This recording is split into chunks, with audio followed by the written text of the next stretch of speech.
ओम।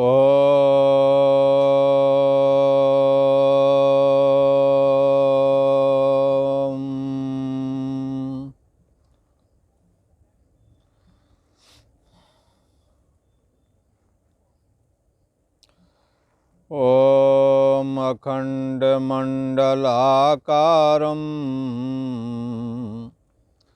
व्याप्तं येन चराचरं तत्पदं दर्शितं येन तस्मै श्री गुरवे नमः।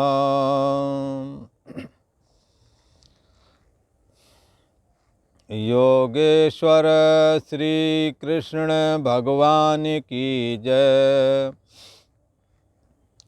ऐं सरस्वत्यै नमः। श्री गंगा देव्यै नमः।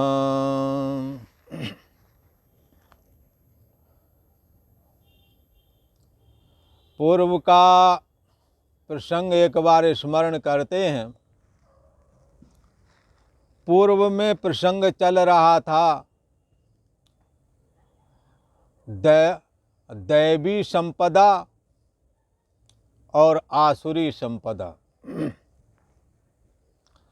प्राय करके इस संसार में दो प्रकार के ही लोग हैं, या तो दैवी गुण संपन्न हैं अथवा आसुरी जो गुण हैं, आसुरी असुरों के जो दुर्गुण हैं उससे संपन्न हैं। गीता में उसी को कहते हैं आसुरी संपदा,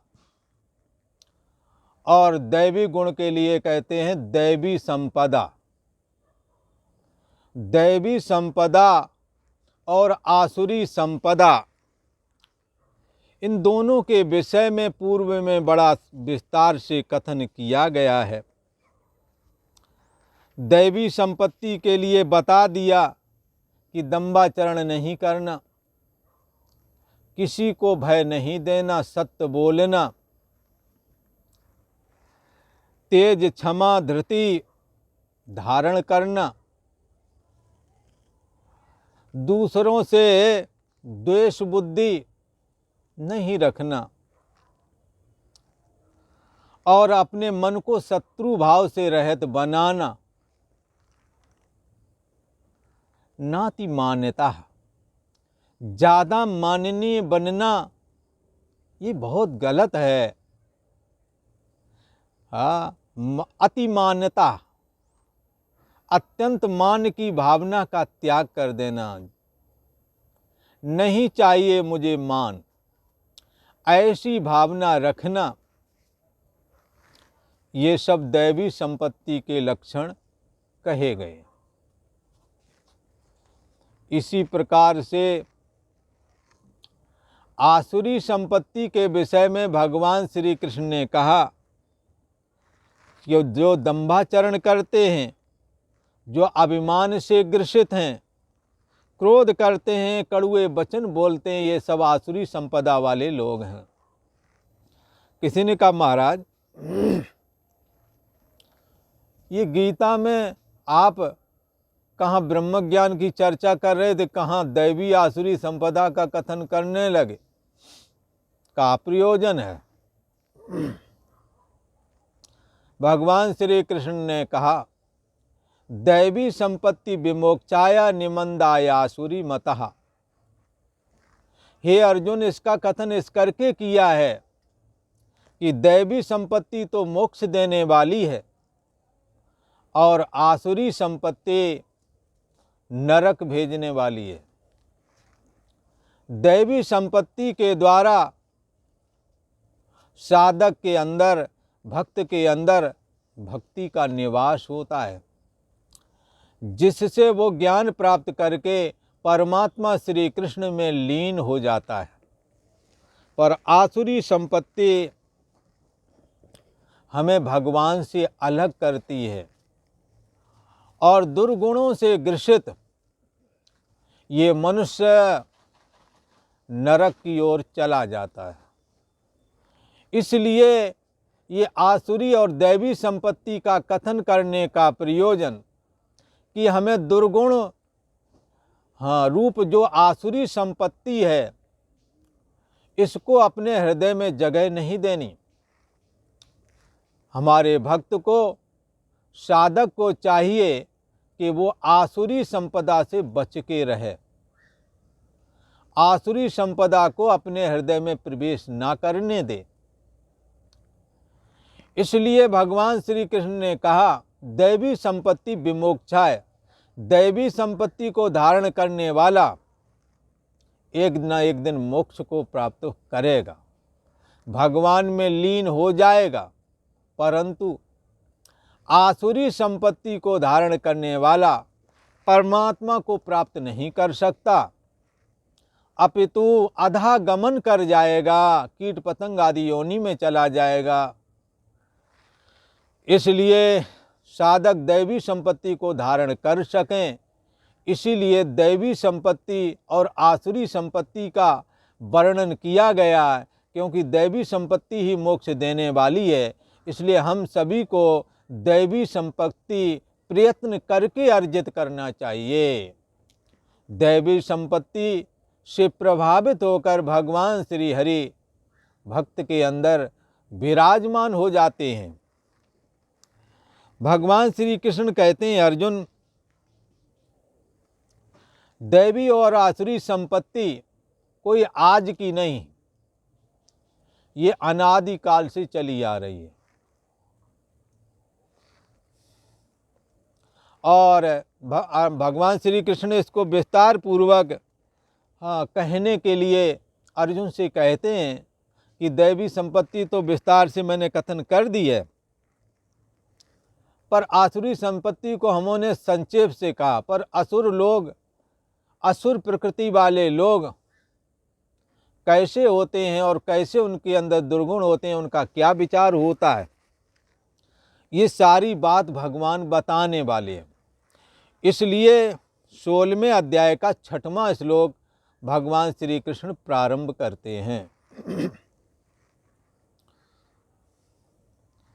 द्वौ भूत सर्गौ लोकेस्मिन् दैव आसुर एव चा दैवो विस्तरसा प्रोक्ता आसुरम पार्थ में शृणु। भगवान श्री कृष्ण कहते हैं, अर्जुन, एक तो दैवी प्रकृति वाला और दूसरा आसुरी प्रकृति वाला है। दैव चा आसुरा, एक तो दैवी प्रकृति वाला और दूसरा आसुरी प्रकृति वाला। उनमें से अर्जुन, मैंने दैवी प्रकृति वाले का तो निरूपण विस्तार से पहले कर दिया था। आसुरम में शृणु, परंतु हे अर्जुन, आसुरी प्रकृति वाले जो मनुष्य लोग हैं, इनके विचार, इनके दुर्गुण आदि, आसुरी प्रकृति वाले जो मनुष्य समुदाय को भी अर्जुन मेरे से विस्तार से समझ लो कि ये आसुरी प्रकृति वाले लोग क्या करते हैं, कैसा इनके हृदय की क्या स्थिति होती है। इसलिए दैवी और आसुरी संपत्ति का निरूपण करते हुए भगवान ने कहा, दैवी को तो बता दिया, अब आसुरी स्वभाव वाले लोगों को भी विस्तार से मेरे से सुन लो। अर्जुन ने कहा, महाराज बहुत अच्छी बात है, बताओ ये आसुरी संपत्ति वाले लोग कैसे हैं और इनके हृदय की, इनके मन की, इनके अंतःकरण की स्थिति क्या बनती है। भगवान श्री कृष्ण कहते हैं, अर्जुन, प्रवृत्तिम चा निवृत्तिम चा जनाना विदुरासुरा न शौचम नापि चाचारो न प्रवृत्त्यम तेषु विद्यते। कहते हैं असुरः जनः प्रवृत्तिम चा, आसुरी स्वभाव वाले लोग, प्रवृत्तिम चा, हमें किस में प्रवृत्त होना चाहिए, हमें क्या करना चाहिए, ये बात उन्हें नहीं पता होती। आसुरः जनः प्रवृत्तिम चा निवृत्तिम चा, आसुरी स्वभाव वाले मनुष्य प्रवृत्ति क्या और निवृत्ति क्या है। किसी ने महाराज ये जो भगवान श्री कृष्ण कहते हैं प्रवृत्ति, ये प्रवृत्ति किस निमित्त कहा गया, इसका क्या अर्थ लेना चाहिए। तो भगवान श्री कृष्ण कह रहे हैं, अर्जुन, प्रवृत्ति का अर्थ होता है घर गृहस्थी के जीवन में आसक्ति पूर्वक जीना। जो भी कर्म करते हैं कामना पूर्वक करते हैं, जो भी कर्म करते हैं फलाकांक्षा के सहित करते हैं, जो भी कर्म करते हैं आसक्ति पूर्वक करते हैं, ऐसा कर्म निवृत्ति परक कर्म नहीं कहा जाता, बल्कि प्रवृत्ति परक कर्म है, ऐसा कहा जाता है। दूसरी भाषा में कहें कामना युक्त कर्म, ये कामना युक्त कर्मों को ही प्रवृत्ति मार्ग कहा जाता है। जब कामना और फलाशक्ति का त्याग कर दिया जाता है, तब यही कर्म निवृत्ति परक कर्म कहलाते हैं। निवृत्ति परक कर्म करने वाले या तो कर्तव्य पालन के लिए कर्म करते हैं, ईश्वर को अर्पण बुद्धि से करते हैं, फलाकांक्षा रहित करते हैं, तब उनके द्वारा किए जाने वाले ये समस्त कर्म निवृत्ति परक कर्म कहलाते हैं। पर आसुरी स्वभाव वाले कामना युक्त कर्म अर्थात स्वार्थ से प्रेरित होकर के शरीर वाणी और मन से होने वाले जो कर्म हैं, उन कर्मों को, ये कर्म हमें कामना के अधीन करके फलाकांक्षा से बांध करके पुनरप जननम पुनरप मरणम रूप प्रवृत्ति मार्ग में फंसा रहे हैं, ये वो नहीं जानते। और निवृत्ति मार्ग कहते ही उसे हैं जिसमें घर गृहस्थी का जीवन जीते हुए भी स्वार्थ बुद्धि का त्याग कर दें, ईश्वर अर्पण बुद्धि से करें, कर्तव्य पालन करने के लिए करें। ऐसा करने वाला भगवान की दुर्लभ भक्ति प्राप्त करके ज्ञान वैराग्य को प्राप्त हो जाता है और परमात्मा में लीन हो जाता है। इसलिए निवृत्ति परक कर्म मोक्ष देने वाले हैं और प्रवृत्ति परक कर्म संसार में बांधने वाले हैं। भगवान कहते हैं कि आसुरी संपदा जिन्हों के अंदर है, आसुरी प्रकृति वाले लोग क्या करते हैं, ऐसे मनुष्य, आसुरी प्रकृति वाले मनुष्य प्रवृत्ति क्या और निवृत्ति क्या, ये बात भी नहीं जानते। जब प्रवृत्ति क्या निवृत्ति क्या ये नहीं जानते, तो क्या करना चाहिए क्या नहीं करना चाहिए, इस विषय को वो कैसे समझ सकेंगे। भगवान श्री कृष्ण कहते हैं आसुरी प्रकृति वाले लोग ये प्रवृत्ति और निवृत्ति दोनों को ही सही तरीके से नहीं समझते। न तेषु शौचम, ये आसुरी संपत्ति वाले लोग पवित्र भी नहीं रहते। बाहर भीतर से शुद्ध होने का नाम पवित्र कहा जाता है, शौच कहा जाता है। ये नहाते धोते नहीं, पवित्र नहीं रहते, अंदर में दूसरे के प्रति कुंठा लिए बैठे हैं, छाती जला रहे हैं, अंदर से यूं करके अपवित्र हैं, और बाहर से नहाते धोते नहीं, कपड़े लत्ते नहीं धुलते हैं। इसलिए आसुरी संपत्ति वाले लोगों के जीवन में शौच भी नहीं होता, अर्थात बाहर भीतर से शुद्धि भी उन्हों के अंदर नहीं देखी जाती।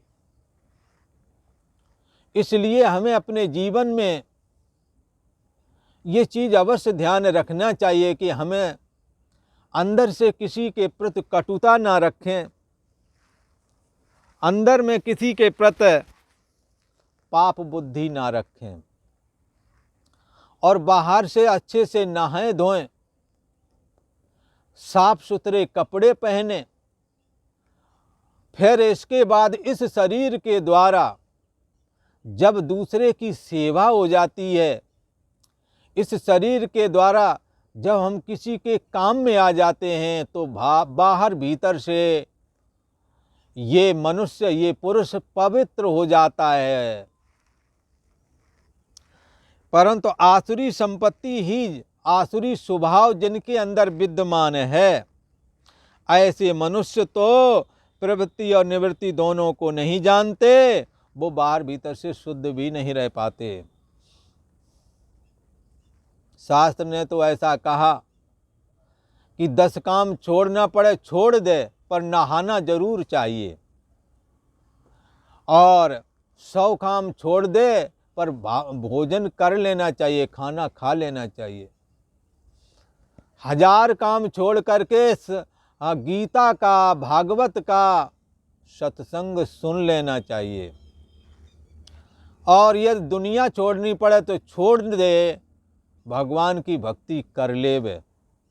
भगवान की भक्ति करने में यदि दुनिया छोड़ना पड़े तो छोड़ दे, घर गृहस्थी के जीवन का त्याग कर दे, पर भगवान का भजन कभी न छोड़े। इसलिए शास्त्र जो कहता है उसे हमें स्वीकार करना चाहिए। भगवान श्री कृष्ण कहते हैं ये आसुरी स्वभाव वाले लोग, ये प्रवृत्ति और निवृत्ति को भी नहीं जानते, बाहर भीतर से शुद्ध भी नहीं रहते, हाँ, और इनका श्रेष्ठ आचरण नहीं। कोई बात हो तू तड़ाक के बोलना है, सभ्यता वाली भाषा नहीं, श्रेष्ठ आचरण नहीं है। कोई आया आपके यहाँ, उससे आप ये नहीं बोल पा रहे हैं, आओ जी बैठो पानी पिएंगे, ऐसा कुछ बोलो। यदि नहीं बोलते, बैठे हो, तो ये आचरण आपका ठीक नहीं। न आचारा, इनका आचार नहीं ठीक है। कहीं जाएंगे, जैसे आश्रम में कहीं चले गए, कुछ दिन रुक गए, तो जिस कमरे में रुके उसका बल्ब ही उखाड़ गए, बल्ब उतार के ले जाएं, झोले में डाल के निकाल ले जाए, चले जा में जो हाथ लगे वो उठा लेते हैं। ये आचरण ठीक नहीं। हमारे पूज्य महाराज जी के आश्रम में बहुत सारे बर्तन भांडे से लेकर बहुत सारी चीज़ें होती हैं, सैकड़ों हजारों की तादाद में चम्मचें लाई गई, चम्मचें रखी रहती हैं बर्तन वाली जगह पर, वो एक एक करके गायब होती रहती। आचरण ठीक नहीं है। ये ले जाते हैं, जेब में डाल ली, उसी से खाया, उसी को जेब में डाल लिया, ये ठीक नहीं है। ऐसे आसुरी स्वभाव वालों के आचरण ठीक नहीं हैं। भगवान श्री कृष्ण कहते हैं, अर्जुन, उनके अंदर श्रेष्ठ आचरण नहीं है। जिसके यहां जाएंगे उसी की नाक कटा दें का श्रेष्ठ आचरण नहीं। जो कहो बातचीत कर रहे हो, बीच में अपना कहीं दूसरी तरह की ऐसे गैर प्रसंग वाली बात ले आवे। कई बार गाली देने का अभ्यास सभ्य समाज में बैठे हैं, बहन बेटियों में, बहुओं में बैठे हैं, गाली बक रहे हैं। ये श्रेष्ठ आचरण नहीं है, इससे हमें बचना चाहिए।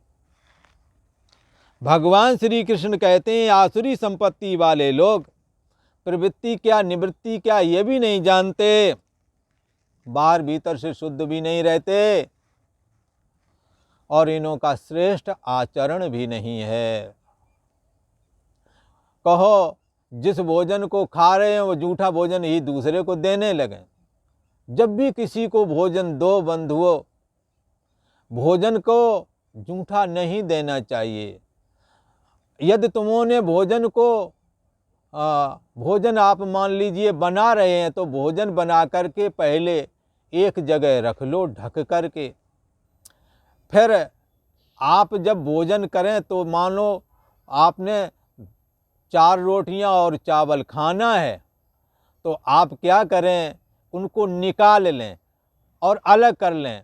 फिर जूठे हाथ होते खाते समय फिर कोई यदि आ जाता है तो अब कई तो ऐसे ही हाथों से उठाकर दूसरे को देने लगते हैं। ये ठीक नहीं है। आप उन हाथों को धुल लें, थोड़ा सा धुल लें और कुल्ला कर लें और जा कर के फिर निकाल करके भोजन दें, तो भोजन वो पवित्र माना जाएगा। ये श्रेष्ठ आचरण कहलाता है। आपके जूठे मुँह और जूठा हाथ आप उसी से दूसरे को देने लगे। किसी को अच्छा नहीं लगता, कई भोजन करते समय कैसे खाते हैं, कैसी क्रिया उनकी, लिहाजा भोजन शुद्धि का ध्यान रखना चाहिए। आचरण के अंतर्गत ये आता है। अपने बुजुर्ग लोग जब आए, आप बैठे, आपके मित्रगण बैठे हैं और मान लो उसी बीच तुम्हारे पिताजी आ जाएं, तो आप उठ करके खड़े हो जाएं, पिताजी तुम इस पर बैठ जाओ, मैं उस पर बैठ जाता हूँ। इसको कहते हैं श्रेष्ठ आचरण। सत्कार करना सीखें। और सभी के बीच में, जैसे कई बार पति बहुत ज़्यादा कई लोगों के बीच में बैठे हैं और वो आकर वहीं खरी खोटी सुना देते हैं। और कई बार ये पति भी अब सभी के बीच में पत्नियों को डांट देना, एक तो काम उन्होंने करना, ऊपर से डांट देना। जो मेहनती वाली हैं उनको, जो मेहनती नहीं हैं, चंचल स्वभाव वाली हैं, जिन्हों की आचरण श्रेष्ठ नहीं है, उनको तो डांट ही नहीं सकते हो। उनके लिए तो यही शुक्रिया मनाते हैं, ये चैन से कम बनी रहे। पर जो मेहनती हैं, बेचारी मेहनत करती, उन्हीं को डांट खानी पड़ती, वो भी सबके बीच में। ये श्रेष्ठ आचरण नहीं है। ऐसा कभी ना करे। सबके बीच में यदि कुछ कहना है तो शांति से पास जाकर के सभ्यतापूर्वक बतावें। और सभी के बीच में करोगे, यदि बोलोगे क्रोधित होकर के और कुछ गाली आदि दे करके, तो बड़ा अपमानित महसूस होता है अगला आदमी। ये श्रेष्ठ आचरण नहीं है। ये आसुरी स्वभाव वाले लोगों का आचरण है। इससे हमें बचना चाहिए। दोनों के लिए सावधानी रखना है। एक दूसरे के भी जब वो कई लोगों के बीच में बैठे हैं तो किसी का भी हमने ऐसा करके नहीं बोलना है कि वो अपमानित महसूस करे। तो यदि ऐसा कर सकोगे तो यदि आप गलत आचरण से बच सके तो धीरे धीरे श्रेष्ठ सद्गुणों में आपका प्रवेश हो जाएगा। भगवान श्री कृष्ण कहते हैं हमें श्रेष्ठ आचरण को स्वीकार करना चाहिए और जो आचरण श्रेष्ठ नहीं है उसका त्याग कर देना चाहिए। आसुरी स्वभाव वाले, आसुरी संपत्ति वाले लोग इस संसार में क्या करना है, क्या नहीं करना है, किस में प्रवृत्त होना है, किस में नहीं प्रवृत्त होना है, नहीं जानते।